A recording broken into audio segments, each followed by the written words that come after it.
रानू चिड़िया बहुत भूखी थी। इंसानों की बस्ती से उसे एक सेब मिला, जिसे लेकर वो जंगल की ओर निकल पड़ी।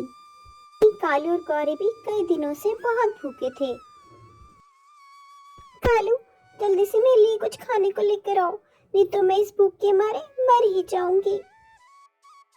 गौरी, मैं कहाँ से लेकर आऊं खाना? तुम्हें ही खुद ढूंढना पड़ेगा। तुम पड़े रहो घर में, मैं लेकर आती हूँ किसी से छीन कर दाना। कालू, तुमसे तो कोई और उम्मीद कर भी नहीं सकती मैं। वही रानू जब सेब को खाने लगी तभी गौरी आकर उसका सेब छीन कर ले गई। रुको गौरी, मेरा सेब है, दे दो मुझे। गौरी इतनी गंदी है, मेरा सेब ले गई छीन कर। एक ही तो सेब मिला था मुझे आज इतने दिनों के बाद। अब मैं क्या करूं? क्या किससे पेट भरूं? क्या दूं मैं अपने बच्चों को? रानू ये सब सोच ही रही होती है, तभी वहाँ पर उल्लू बाबा आ जाता है। क्या हुआ चिड़िया, तुम ऐसे रोके रही हो? क्या चाहिए तुम्हें? मुझे बताओ, मैं तुम्हारी हर समस्या का हल कर दूंगा। मेरे पास जादुई शक्तियाँ हैं। क्या बताऊं बाबा, मैं बहुत गरीब हूँ। मेरे पास अपने बच्चों का पेट भरने के लिए अनाज भी नहीं है। बड़ी मुश्किल से मैंने आज अनाज लिया था, लेकिन वो भी गौरी का भी छीन कर ले गई। रो नहीं बेटी, ये लो एक जादुई घड़ा। जादुई घड़े से तुम कुछ भी मांग सकती हो। ये तुम्हारी हर विश पूरी करेगा, लेकिन एक बात का ध्यान रखना बिटिया, इसको रात को 12 बजे के बाद ही मांगना।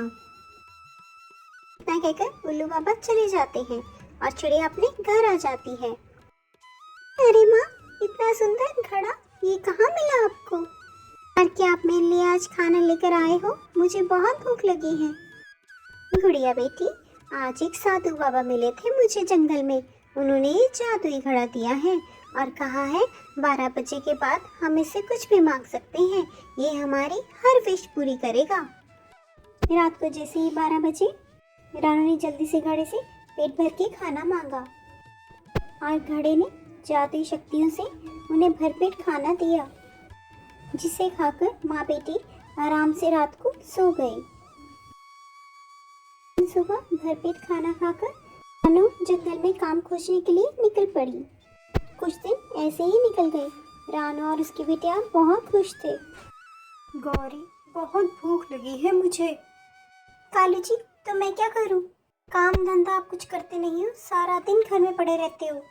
गौरी, क्यों ना मैं चिड़िया के घर से कुछ मांग कर लेकर आऊं, वो तो हमें दे ही देगी खाना।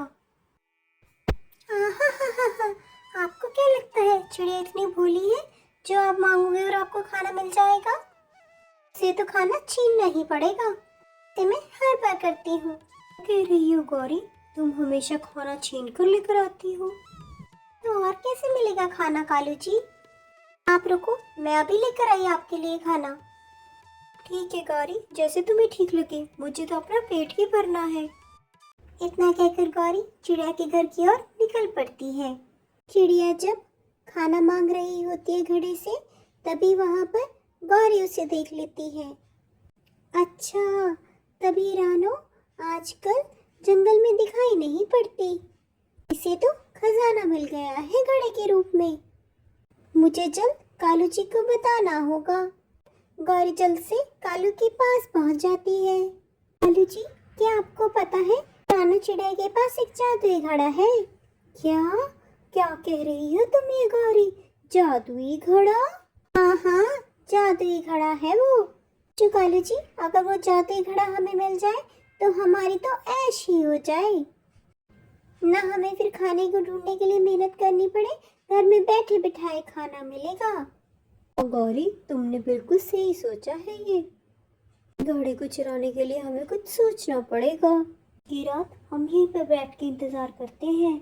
जैसे ही मौका मिलेगा हम चिड़िया के घर से वो घड़ा चुरा लाएंगे। बस सोचकर वो दुष्ट कौवा और गौरी वहीं पर चिड़िया के घर के सामने बैठ जाते हैं। तभी रात हो जाती है। कालू और गौरी की आंख लग जाती है, सुबह हो जाती है। अगले दिन चिड़िया अपनी गुड़िया के साथ जैसे ही जंगल के लिए निकलती है, कालू और गौरी को मौका मिल जाता है। वो जल्द से आकर उस घड़े को चुरा कर ले जाते हैं। कालू जी, मुझे तो बहुत तेज भूख लगी है, चलिए जल्दी से इस घड़े से खाना मांगते हैं।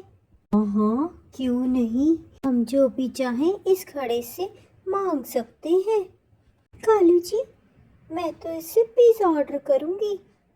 गौरी जैसे ही पिज़्ज़ा ऑर्डर करने लगती है तभी घड़े में से सांप निकल आता है।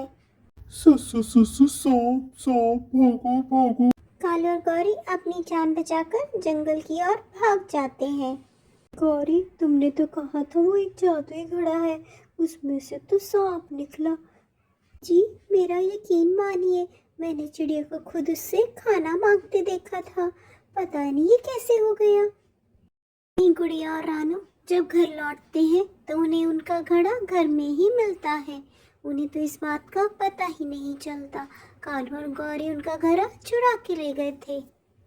वो माँ बेटी तो रात के 12 बजने का इंतजार करती है और गर्मा गर्म खाना खाकर गहरी नींद में सो जाती है। इस तरह उस जादुई घड़े के कारण रानू और उसकी बेटी की जिंदगी संवर जाती है। इसलिए दोस्तों, अच्छाई का फल हमेशा अच्छा ही मिलता है। Please like, share and subscribe my channel.